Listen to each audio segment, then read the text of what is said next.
You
are watching and listening to Chris and Leicester Till I Die TV on YouTube and your favourite podcasts. Right, Chris.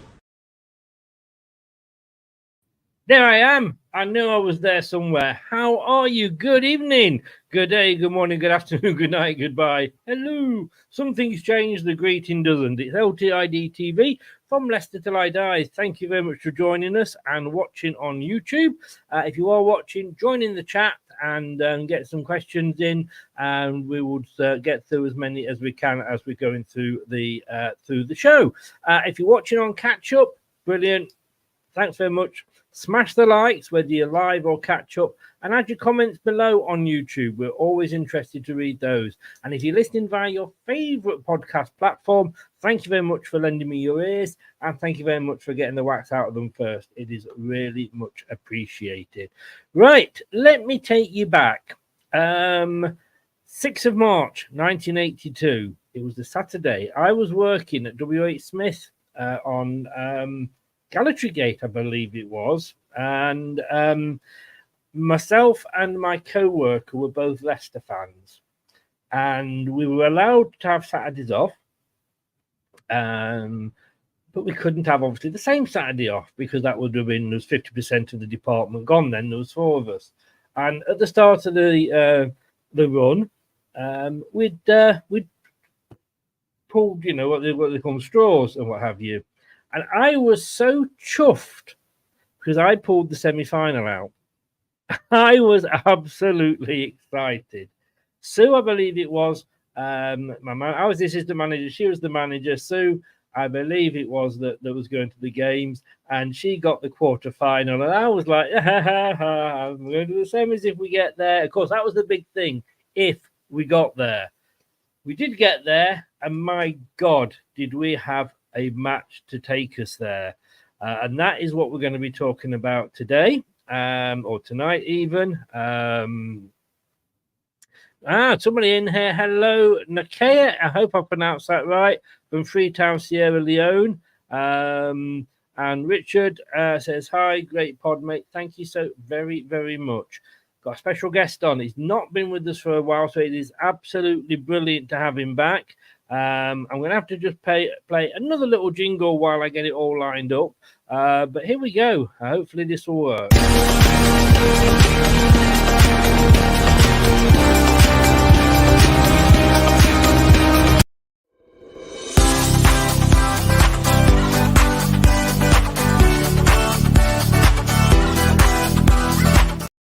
It didn't, because I've got the right jingles lined up. But never mind, he's still here. It's Pep Guardiola's double. Yes, it's Steve, the winner. It says there, Lynex. Steve, absolutely brilliant to have you back. How the devil are you, sir? I'm fine, thank you, matey. I take it, so the winner doesn't, you said, because obviously you managed a fans team for a charity match recently, and thank you very much for doing that. for Craig. But I take it you've not won the lottery then. It doesn't mean that you're sort of suddenly you're not coming to me from Barbados or somewhere like that. Mate, I've won absolutely nothing. There's a big grey cloud follows me everywhere. Oh, bless. Oh dear. Well, I am now officially a bus banker. I had to be careful how I said that because I sold my car yesterday. I just didn't use it, so I'm just hopefully touch wood waiting for the money to come out. But like you say, winning something, no, that's another matter. Gary Lineker described this as his favourite ever match at Filbert Street. It was an absolutely classic match, wasn't it?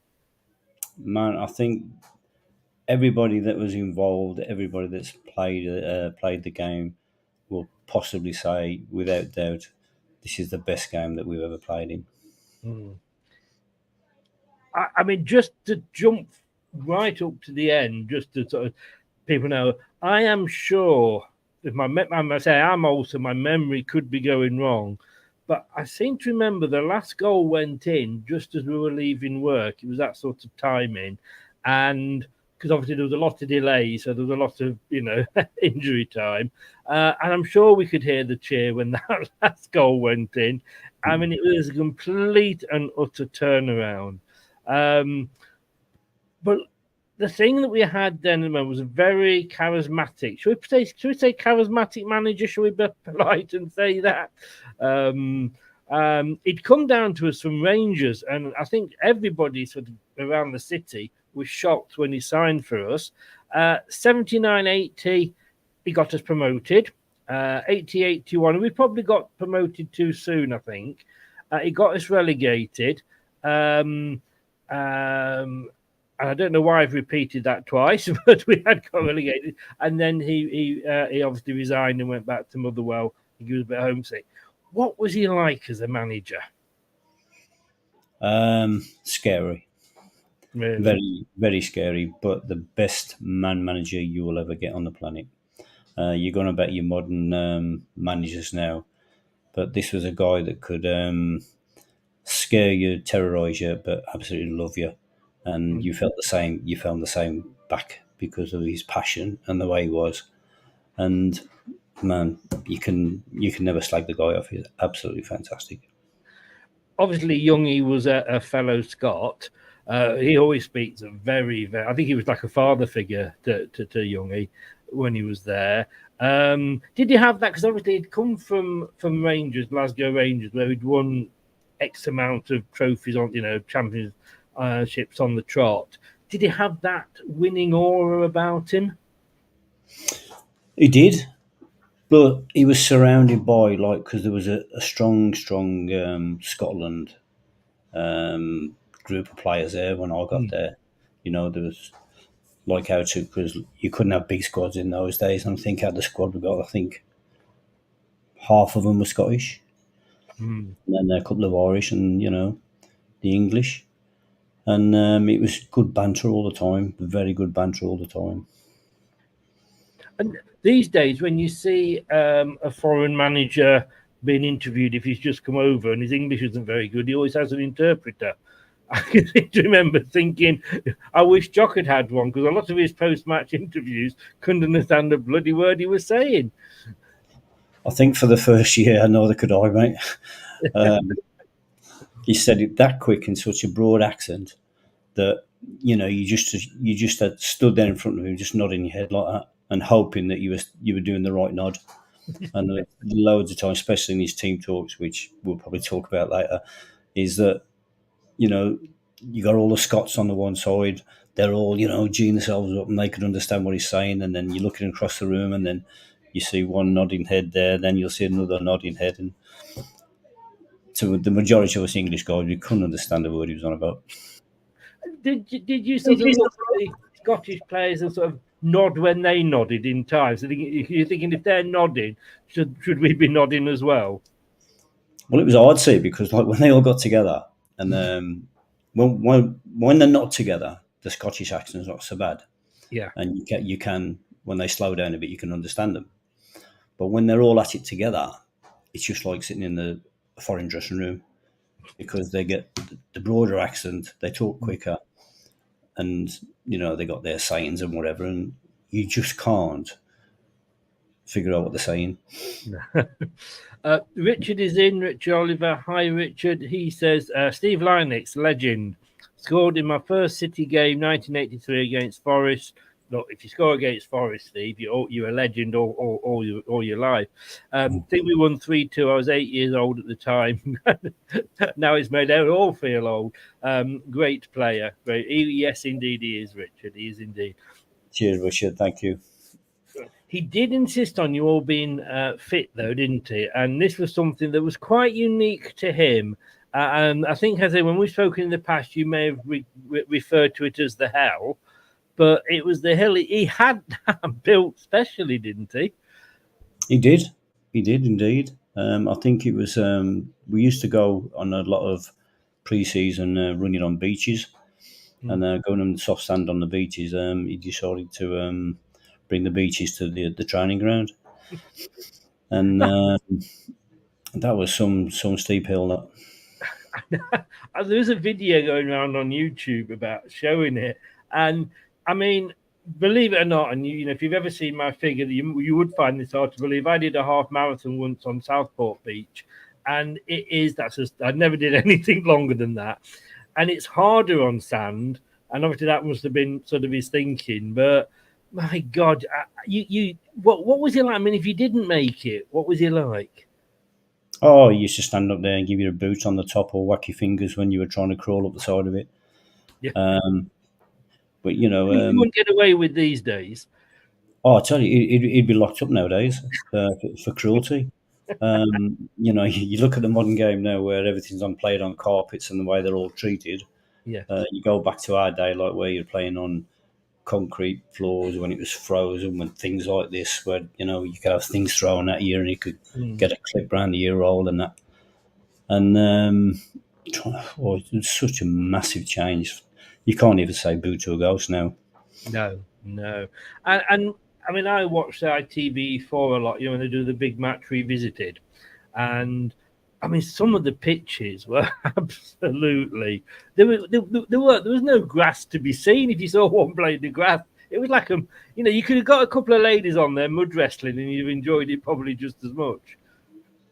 I think, to be fair, the way we trained on the thingambob on the sand and whatever, you would have thought when we played at Villa Park against Tottenham, we'd have been all right because that pitch then that was just a sand pitch as well.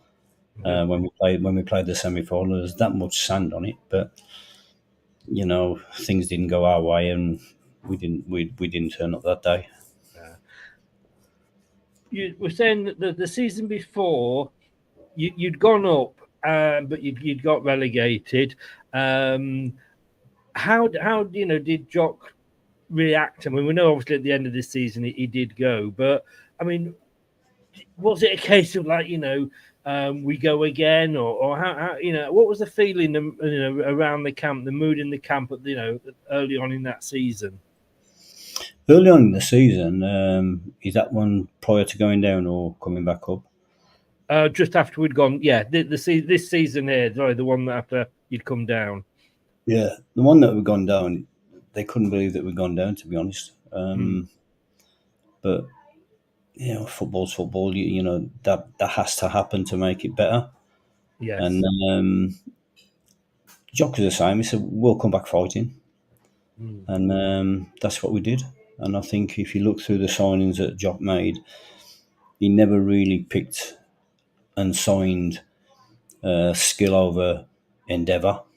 It was always like blood and guts, and if you can run and do what you're told and put the effort in, and then play as a team, that's the player that he wanted. And I think that justifies every one of the guys that was there. That there was no showboating. You couldn't do it in them days anyhow, because then players, your own team wouldn't let you do it. But if you had the guts and the endeavour, he loved you to bits, and I think it was vice versa, and that's what made Leicester so strong. The season you came down, I think you beat Liverpool. Was that the season we did the double over Liverpool, even though we got relegated, we were the first team to Yeah, do yeah. it in So Yon. we were there. We were their bogey team. They couldn't beat us. Couldn't beat us. We always give them a good game, and they tried everything to beat us, and they couldn't do it because I don't think they come across teams like us. To be honest, Mm. you look back in the 70s and the 80s when they were so good in Europe. It's because they had a style that wasn't played in Europe at the time. That's why they were beating and being so good in Europe. But when they come to play us, they couldn't handle our physicality and our work rate. And you know, it was good to watch on the pitch because we knew we got them. When you're playing against a team, you see them getting frustrated, you see them changing their game to try and beat us, and you know, we thrived on that. So the game was on in March, 6th of March, and going up to the game, I mean, you were sat in 12th. I mean, this was in a 22 league at the time, Tier 2, second division. Played 24, won 10, drawn 8, 6 lost, 38 points. So you're literally probably halfway through the season, then, aren't you? Just coming up to halfway through the season. Again, sat mid-table. Were you confident that maybe you could go on and do something that season? Yeah, we was. It's hard to say in our day because you only had one substitute, Yes. and you only had a small squad, so you had to virtually stay fit all season. Mm. And we got to such a point where we all knew what we were doing inside out, and we knew that we could break teams down. Some of the games didn't go our way, No. not through people outfighting us and outbeating us. It's just that was football. You know, you're not guaranteed to win every game, but we were confident in what we were doing, and we knew that if we worked hard and broke the teams down in the first 20 minutes, then we'd come out on top. I mean, looking at that, there, say 24 played, only lost 6. That was it was looking good, and even leading up to the game itself, you had 4 games.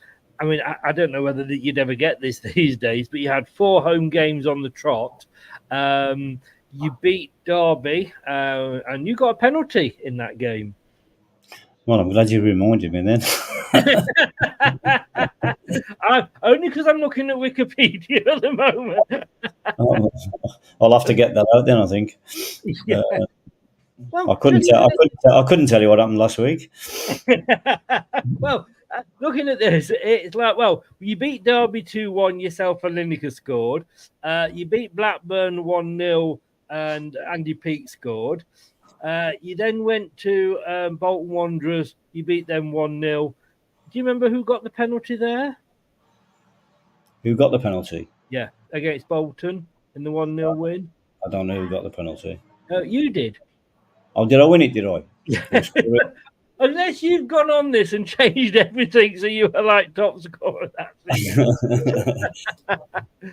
And then we beat Newcastle 3-0, couple from Lineker and Alan Young. I mean, 4 wins, all right, 4 home games, first of all, was amazing, but 4 wins. So going into the game itself, confidence must have been so high. Yeah, it was. Like you say, when you get on a run, something happens. You know, you hear people talk about it and things like that, but you tend to grow like another 2 inches. You get a second faster, and you get into a thing where you feel like you're not going to lose. But every game we did play in those days, there was never an easy game. And I try and say this to my lads now, and I try and say to the kids' teams that we train with, that football in them days, it was like the gladiators. It was like a hard fight all over the pitch. Mm. And, a lot of things that went on in those games that not allowed nowadays, but that was part and parcel of it then. So you never really got an easy game.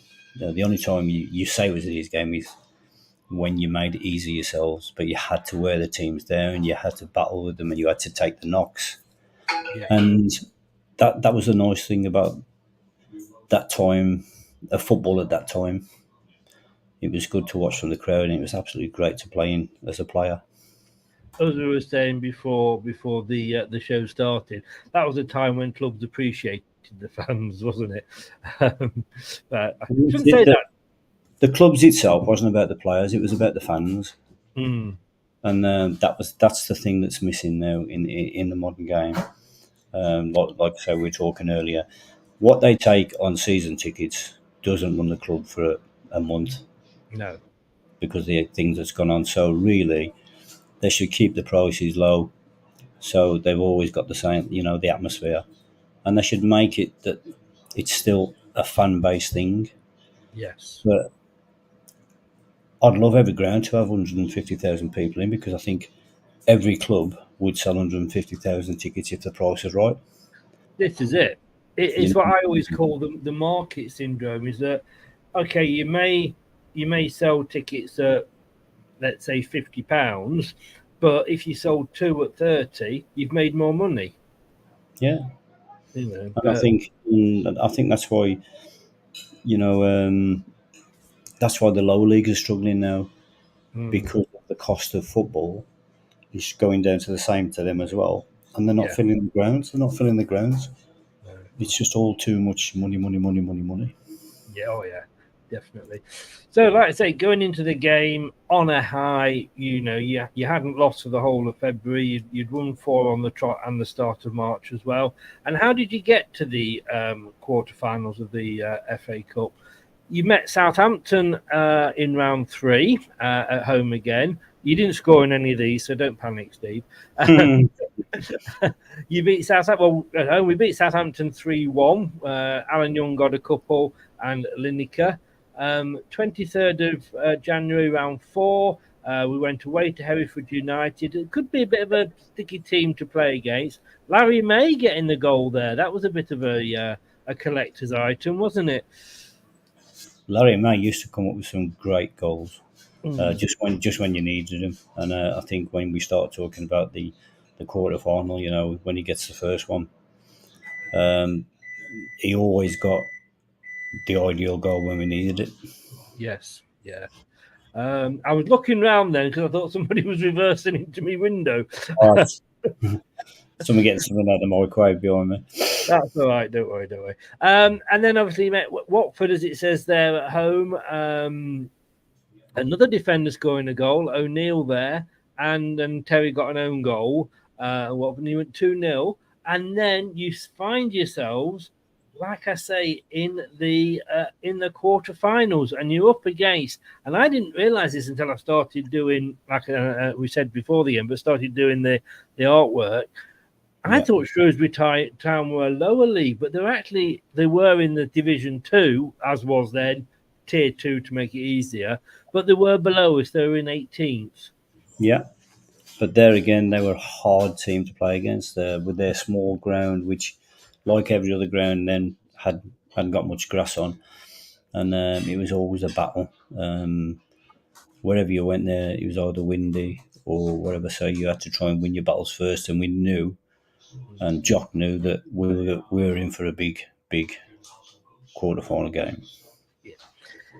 Now, the team itself, and anybody who is of a certain age are going to look at this and go, have I missed a load off, or did I run out of space to put them on?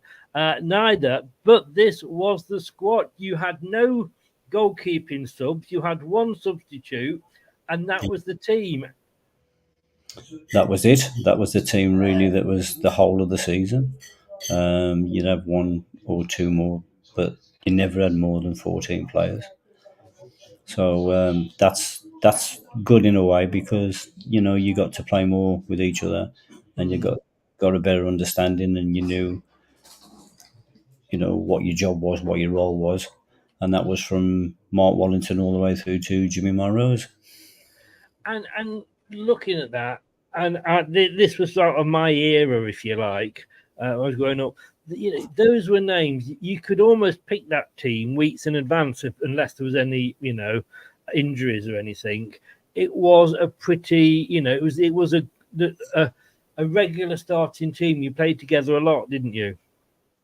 We did, but I think going back to our time, I think from any supporter in the country, every club had the same team every week, and if you go into a pub, you could name like nearly all the Liverpool team, you could name the Man United team, you could name every team that was in the first division then, because that's what it was, only 12, 11 players.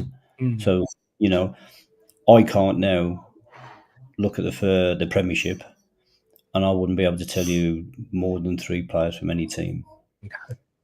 And that's the big difference. And I think people watching in our time, because you had to go to the game because you didn't get so much TV coverage, you didn't have all the social media, so the only time you got to see the players and that was like when you went to watch them.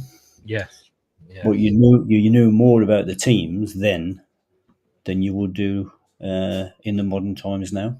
I mean, I may have got some of the positioning wrong on that, where I've got them. But I mean, look, Mark Wallington in goal.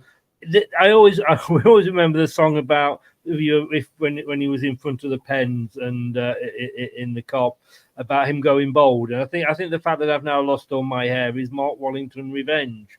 But going into this game, he had been the stalwart of the team. I think he'd played 300 odd games on the trot. Yeah, one of the I think in my total career, I would say, and not because I played with him for so long, he was the best goalkeeper I'd seen. He was so much a gentleman, but he didn't like to lose, and he was a calming. He was one of the calming players. Half time, when we was having the team talk, he'd be sitting on the toilet having a cigarette, looking out behind the doors, and that was him, and that's the way football. That was football. That's the way. Before you just wouldn't get away with that these days, would you? I've got the game on a video, and and he keeps showing you the bench. And if you look at the bench, you've got Jock Wallace, and Big Ian McFarlane next to him. I can't remember the guy's name, but he's got a cream coat on, and he's got a fag in his mouth. He's lighting a fag in the in the dugout. It's so typical 80s football. It's brilliant, absolutely brilliant. You say so of the day, wasn't it? Oh, yeah. You talk about.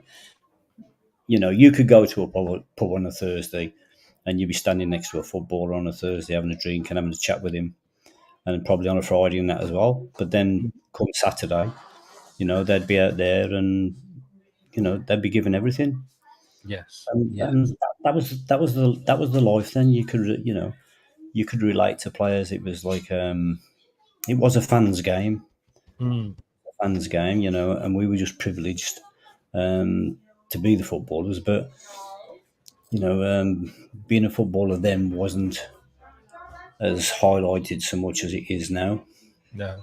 And I'm not trying to take anything away from any footballers now or any footballers when we played, but it was just more like a job. I think people saw it as a job, and but you played for the team, and you wanted to win for the team. You wanted to win for the fans. If you look at, I know I keep slugging the modern day game off now, but with all the foreign players and things like that, they don't think about the team as much as we did in our day. The local derbies are not the same. They're not looked upon the same.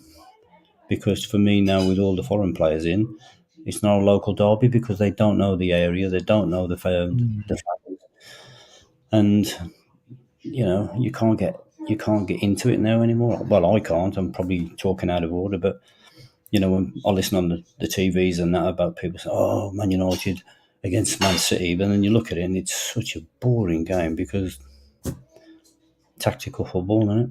Yes, yeah. I mean, as well, I think it's not just football, but I think in life in general, when you look at that team, there was a lot of people that were there a long time. And I understand you don't get that these days. And I understand, that, players move around a lot more and what have you. But, all right, yes, you get the Jamie Vardys, but he's the exception rather than the rule. But a lot of those players have been there quite a while. Yeah, players in my time, we were privileged and we were happy at the clubs. It wasn't. It was only occasional where a player would say, "I want to go," and that was unheard of. The only thing that happened is that you play every week. You're playing well. Then a club will come in for you, and that's the only time you really moved. Yes. You didn't want to say, "Oh, sorry, I don't like it, and I'm off." Mm. Everybody then in my day that I spoke to absolutely enjoyed what they were doing and knew what they're playing for, and they were happy, and that's what it was. And the players that moved on because they played well, the bigger clubs wanted them, and that's how people went. I've got to say, did Mark ever get to it politely told off for having a fag in the loo while Jock was trying to do his team talk? Nah, never got told off about it. It was a common thing, It was good to watch, to be honest. He was out the way of the firing line because, to be fair, he never really made any mistakes, was he? So he didn't get the air dry treatment very often. Yeah. Jamie is in. It's not the Jamie before you say, but he is in. If it is the Jamie when he's playing football on the pitch, he's got his mobile phone in his sock. But hi, Jamie. How you doing? I've read Alan Young's book, and he didn't really get on with Jim Melrose, did he? But the rest of the team, did you have a good team spirit at that time? Oh, the team spirit was brilliant. And like I say, Alan didn't get on with Jimmy, but he didn't cause anything. Didn't cause anything in the squad. They didn't get on between each other, but they never let it affect the squad itself. So there was there was nothing ever going on in the dressing room. And I think you had like about 7 Scots there, a couple of Irish, and so it was always banter. Yeah. Like when I first went there, because of my playing days before I went there, I played for Shamrock Rovers in Ireland, and they played in green and white hoops, and we won the cup over in Ireland, and I kept the shirt. And then one day, somebody said to me, "Oh, wear it in training, wine jock up." So stupid me, comes to train, and we had to train in the gym that day, and put this top on underneath my blue tracksuit top, and as soon as the game started, I took my top off. Oh my god! I can imagine. I got chased around the gym, and I got in the corner, and no kidding you, they booted the living daylights out of me. Absolutely booted the living daylights out of me. Got me shirt, and I never saw it again. It's in a cupboard somewhere in one of these players' houses, but it might be one of the toilets, I think. Yeah. But then we get to the game itself, and like you say, I mean, I still look at that, and it's like 12 players, and you think, what? I mean, well, we're going to say, what did you do if the goalkeeper got injured? We're about to very much find out. But it was a good start. 6 minutes in and 1-0 up. Larry May headed Leicester City head after just 6 minutes from an Eddie Kelly corner. A brilliant start for the Foxes, and no clue as what was going to unfold in the next 84 minutes. But it was as good a start as you could have hoped for. Absolute brilliant start. We came out onto the pitch and it was electrifying. We'd always got good crowds at Leicester, but being so much in the quarter final, and they brought quite a few. Shrewsbury did, and it was rocking. You could feel the atmosphere, and you could feel the it's like of a heat. You could feel the heat of the anticipation and the crowd, and it just lifts you from as soon as the whistle goes.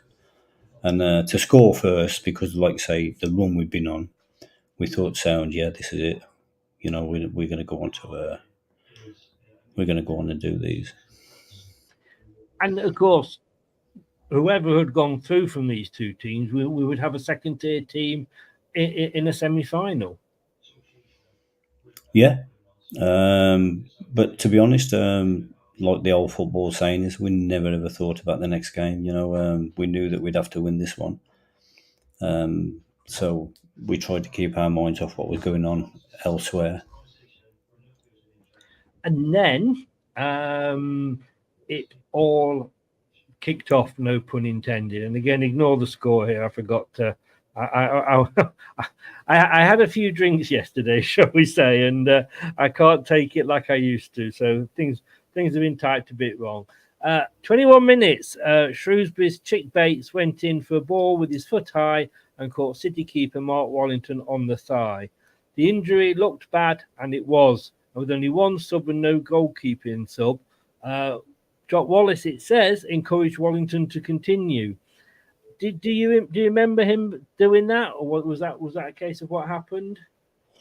The challenge itself, I don't think he meant it in a way, but there's challenges in them days where you could go in on the keeper. Yeah. But if you're playing the modern game now, he'd be sent off and be banned for about 3 months. The way he did it. But I've got the original video to that game, and when you slow it down and you see the contact of what happened, you see like about an inch of Mark Wallington's thigh fly up in the air. So where his foot hit him on the thigh, it's took out a big chunk the size of a 10-pence piece out of his thigh, and you can see it in slow motion just go flop straight into the grass. So, he had all the treatment, he got all strapped up and whatever.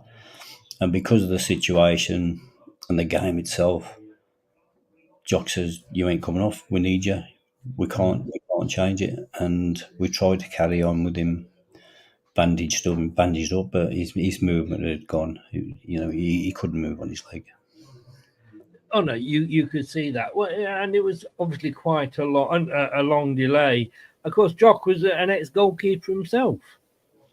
Yeah, and if you look at it, really, there was no punch-ups, there was no nothing, there was nothing. It was just one of those things that happened, and it was accepted. And I think it's like, you had these tackles going on all over the pitch all through the game in the 80s, and it was part of the game. So there was no mad fight, there was no aggression, there was no nothing towards anybody. And it's one of those things. Big Jock used to say to Ollie, "You're a big lad, come out and flatten him." And that's what every goalkeeper is encouraged to do. If you've got a chance to come out and flatten somebody, you came out and flattened somebody. But the courage of him and the way Bates went up, it was just a collision, and you can't say anything else but that. And I'm guessing, knowing Mark and knowing how many games he'd played on the trot, he probably wouldn't have wanted to come off. Oh, no. Leicester through and through. So fanatical. There's no way he wanted to come off. And to be honest, we didn't want him to come off because we knew what a great goalkeeper he was and what he can do for us and what he's done for us in the past. So all our thoughts was, no, you stay on. But when the goals started going in, it was a case, you see Eddie Kelly on the video showing across the Jock, saying, get him off now. And unfortunately, we had to take him off when we went behind. Well, I was going to say he didn't take it. He didn't take him off, and it went started to go wrong. 1-1. And the first half, Mark Wellington could not even come to the edge of his 6-yard box to meet a deep free kick due to the Bates challenge and a heavily bandaged leg. I mean, it was heavily bandaged, wasn't it? And Shrewsbury took advantage and equalised. At that point, I mean, I seem to remember when I've watched the game back, and I seem to remember after that went in, he actually took his gloves off as if he was going to come off. He took him off, yeah. Well, he took the one off. He kept the one on. He took the one off, and I think he knew down deep inside that he couldn't carry on. But everybody was saying, "No, come on. Well, we need you and all that." So he decided to put his glove back on, and we'd try and just carry on playing the way we did. Yes, yeah. And then it got even worse, as they say. Shrewsbury's second goal, which put them ahead for the first time in the match. Wallington wasn't able to get off the ground at all because of his injured thigh. He punched at fresh air as the ball sailed into the net. And I think it was then when everybody just knew that if you didn't take him off, it was just going to get silly, wasn't it? Yeah. Like I say, you look at Eddie Kelly and that, and he was, he said, "Get him off now, get him off."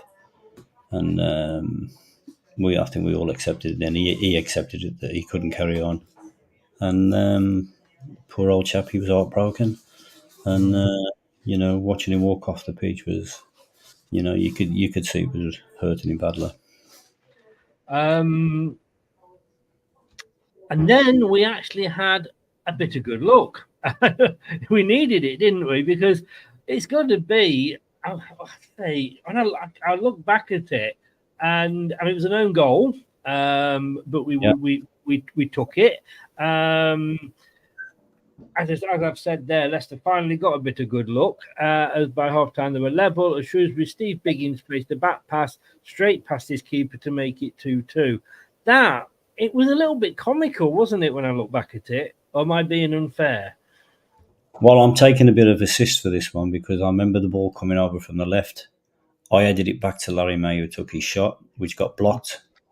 And then the centre half turned to knock it back to his keeper, but the keeper was coming out and he came out to the side of his goal and he just back passed it without looking, and it went straight past the keeper, straight into the net. And brilliant to see. Because, of course, in those days, you could pass back to your goalkeeper and the goalkeeper could pick it up.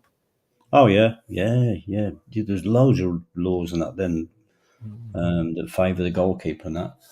But like you say, he turned without looking. The keeper come out to the side, and the rest is history. Best. Yeah, 2-2, and you take it, don't you? Let's be honest with you. However it comes, you take it. And we touched on this before we came live. At half time, I put there, Jock Wallace. That is such a classic photograph of Jock Wallace sat there shaking his fist at the players. Half-time tea talk, quiet word or flying teacups, Steve? It was a shouting one because I think it was a game where it was end-to-end. No team was on top. We'd attack them, they'd attack us, we'd attack them, we'd attack us. And he was just saying that we've got to start to play our normal game. We've got to wear them down. We've got to start tackling harder, getting stuck in, being aggressive, and try and stop their momentum. And he was very, very good at that. But like I say, with us English lads, he'd ramble on in the deep Scots, and you just sit there nodding, saying, yeah, understand. And did it depend on his tone? You knew whether it was a good, an encouraging talk or a telling off talk. It was a good talk, to be honest, but it was his stare that you knew if you'd done wrong or whatever, because he'd give you the cold stare, and you think, oh God, because you could take the shouting, but it was a stare that you couldn't take. Yes, but he was a guy very, very good at geeing you up, very, very loyal to you, and I think that's what made him so great, and I think that's why you had this. Every club goes on about how good the dressing room is, but you had to have been there to experience how good it was. Yeah, and I think you'll hear that from every guy you interview will say the same thing. Oh, it says here, this I seem to remember you telling me about this. Steve Lynex revealed that he had wanted to go in goal after Wallington's injury. Now, I don't know if this is quoted correct, but I volunteered to go in goal when Mark went off, but Jock Wallace said I was too small. and plumped for Alan Young instead, who was quite a bit taller. When he got injured, it was remembered that I had volunteered and I got my chance. I had a bit of fun and tipped a shot onto the bar, but it wasn't shown on Match of the Day, and I was sick as a dog. I mean, you were one of the smaller players, putting it politely. We'll come on to the fact that you came, you got injured and what have you, but why did you volunteer? I mean, like I say, you need somebody, I would have thought, of a certain height to be a goalkeeper.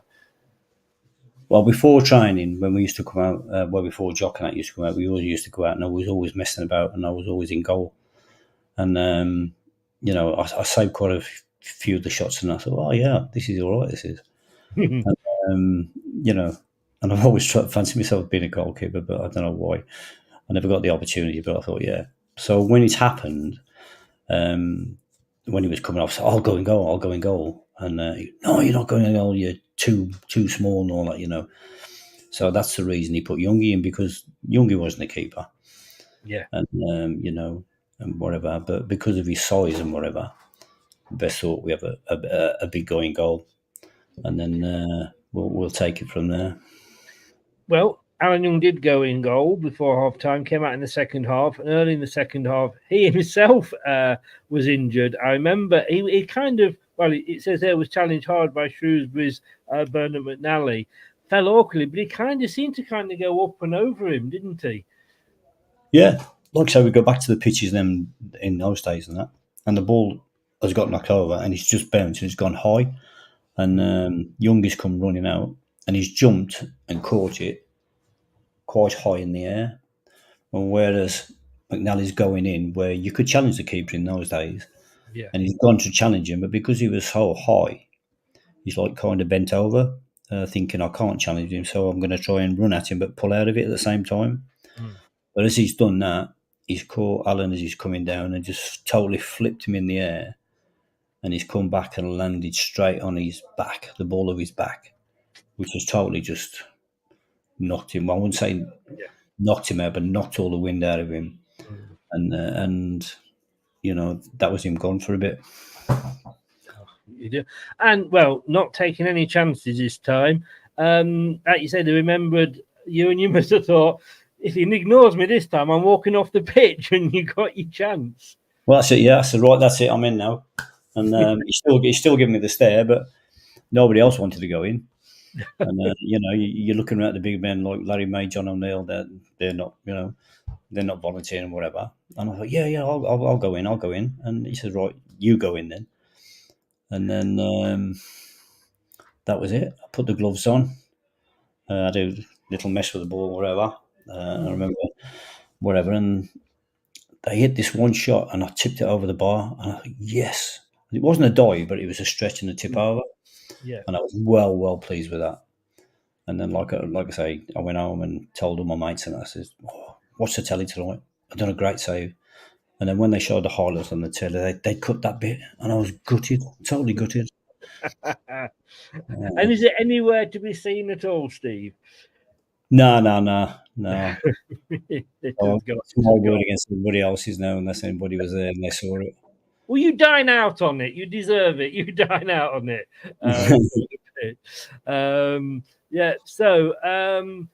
And Wallet, like we say, a former goalkeeper, Jock Wallet himself, and the Royal Marine, declared Youngie fit enough to return. How long did you actually get in the goal? How long were you in the goalkeeper position for?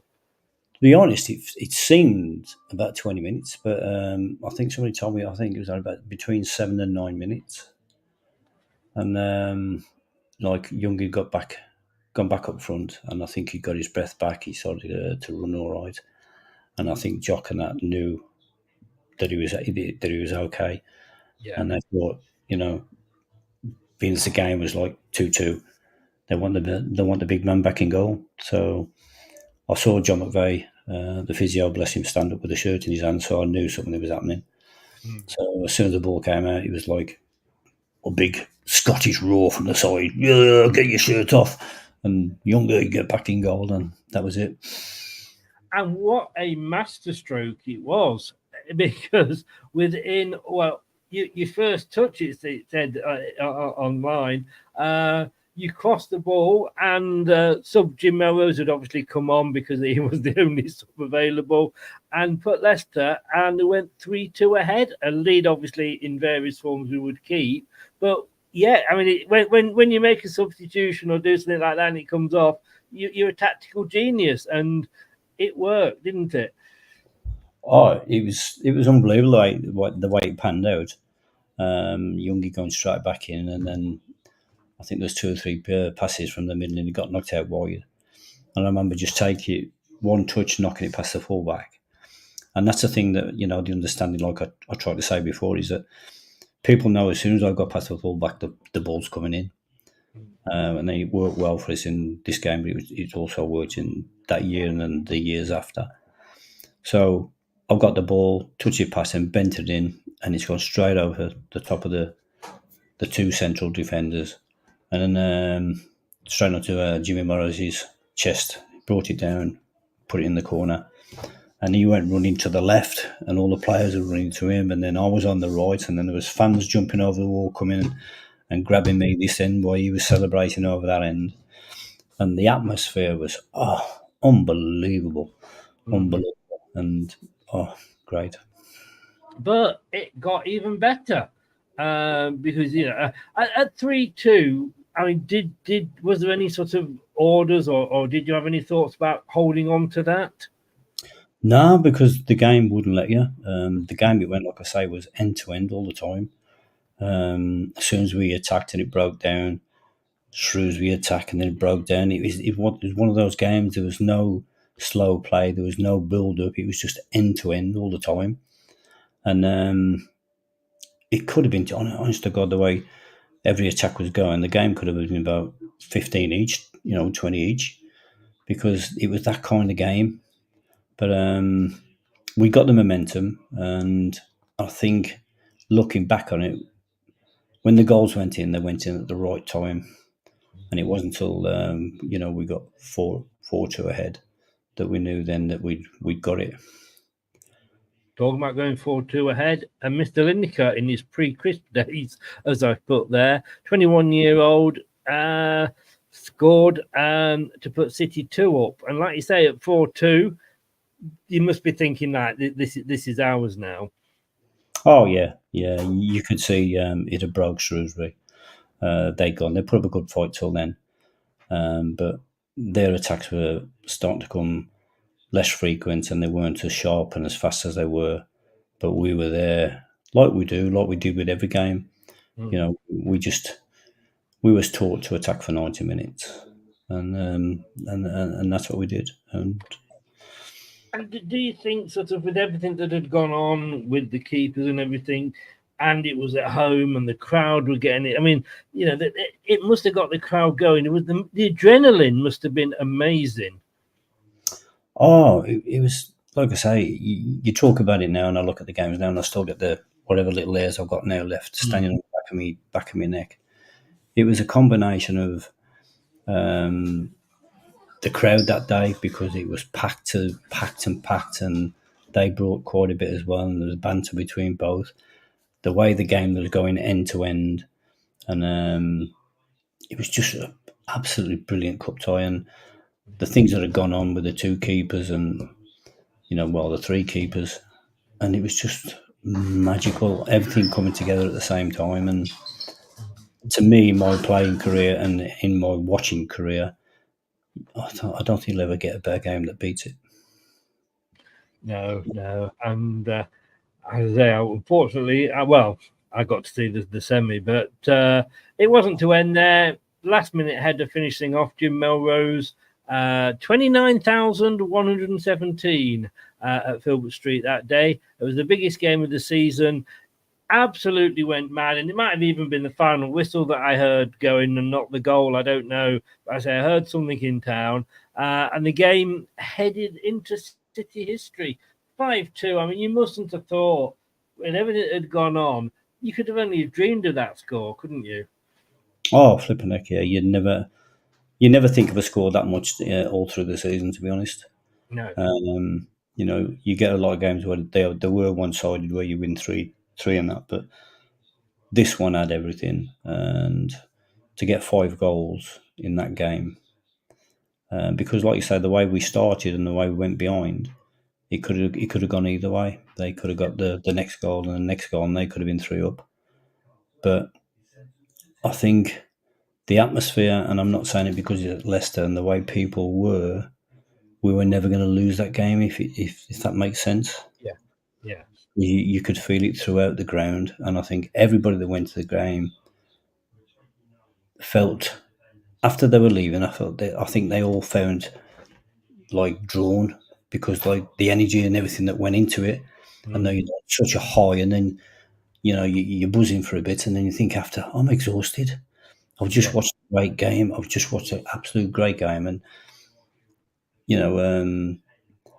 you could sense that the crowd would be exhausted on the way, but we were like, as players, we were on a high for I couldn't get to sleep till about 3 o'clock in the morning because of the way the game was and the adrenaline the way it is. But then you could feel the atmosphere and the same thing in the ground. But I spoke to my mum and dad on that, and they said, like, on the way back, we feel so drawn. So it took a lot out of them because it was so exciting. I think everybody at the game, and I've spoke to a lot of people, felt that day that they played in the game, if that makes sense. They didn't watch the game, but they felt like they were playing the game as well with us. And I think that's what makes the beauty of that game. And I think in modern times, the only time that you can compare that is when Man City won the league at the last minute when Aguero scored. Yeah. I think that's the only thing in modern football that gets close to that game that we played. It was, and although I wasn't, it was one of those I was there games, wasn't it? It's I always quote the Man United 3 Leicester, or the Leicester City 5, Man United 3 game. There's certain games that you can just talk about, and that's it. And of course, it will forever be a quiz question. I mean, Well, the quiz question was on Question the Sport, and it was which 2 goalkeepers didn't let a goal in where there was 8 goals in the game. Oh, was that it? I was trying to think what the actual... And that was Youngie didn't let one in, and I didn't let one in. Oh, it was all Mark's fault then, wasn't it? Typical. So that was a good one. A good question that was. Which 2 goalkeepers didn't let a goal in where there was 8 goals? Yeah. And it was me and Youngie. Yeah. Unreal. But no, absolutely classic game. And I mean, you must be so proud. I mean, you must sort of tell this story so many times and talk about this game. Was it the best game you've ever played in for any club at any time? By far. It never got matched. We had a couple of highs after, but we had lows losing the semi-final and that. But yeah, it's one of these games where I'll take to my deathbed because it was a privilege to play in. It was absolutely great game to play in, and I do speak to a lot of people, and a lot of people, Leicester fans, do get in touch saying that they were at that game. It's the best game they've ever seen at Filbert Street or for Leicester, and to be part of that is fantastic. And I think I'm proud every time somebody mentions it because it meant a lot to us, but we didn't know how much it meant to the people that followed the club and watched it. And I think people say that was well worth the money. Where you go to games where, what a waste of money. But that one lives on, and I think it will live on because it'll only die when all the people that watch the game are no longer on the planet. And I think that's the only time that it'll go away. But they do say, don't they? And I suppose if the final score had been Leicester 1, Shrewsbury 0, then we would have still gone through to the semi-final. But they say, oh well, if it's a league game, 3 points is 3 points, whatever. But no, it's not, is it? Oh no! And I think it'll be spoke about for years and years and years and years and years to come because Leicester have had the good days since we've left. That's when they won, all the things that they've won now. Yeah. And for the modern footballer that is alive now, that are young enough to watch them now, that's their memories, and that'll be their best memories. But the people at our age, or the people that the age before we were watching our game, that was the best memories. And I don't think you can change that. And I think that's what happens in.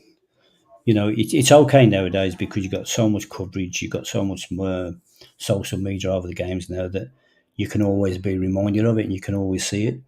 Yes. Go back to a classic like that, you've had to have been there to experience it and been there to have the special memory. I mean, you said it, and Gary Lineker said it, and for me, those of us that remember that were following, City at the time, it is in your top 10 games ever. You couldn't put a top 10 favourite Leicester City games together, and you would include the cup final, obviously, and things like that, and the Man United game. But that would be in the top 10, I think, of everybody's list. Without it. By far, yeah, by far. Brilliant, yeah. Oh, Steve, thank you so much for coming on and talking. Like I say, I so wish I'd been there, and I was so sort of smug that I'd got I'd got the ticket to the semi-final. But when she came into work on the Monday and was sat there and everybody was asking her about it, she was talking about it, I was sort of punching my legs under the desk, just say that. That's it. If you listen to how she told you it and how she explained to it, that's the special memory. It is, that's yes. Memory because you like telling people, you like telling how it was, and you're going, oh, I wish I'd have been there. I wish I could have gone to that one, and that's how it was. And it's a classic, not just for Leicester City, but the neutrals that would have watched that, if they could have watched it like on the social media now, will be saying now, that's one of the best games I've ever seen in my life, and I don't support Leicester. That's what they'd be saying because it had everything you could think of in a game. It had. Yes, and it wasn't even a top flight game, was it? No. So, all the attentions were the other side, where the big London clubs and that were. But that's we all know your two favourite London clubs, but we won't drag those up. But yeah, I do remember, and I do remember also, like you said, the smile that she had on her face when she was telling that story about the game. That's what it's all about, mate. That's what it's all about. It certainly is. You can't buy that. You can't buy it. No, not at all.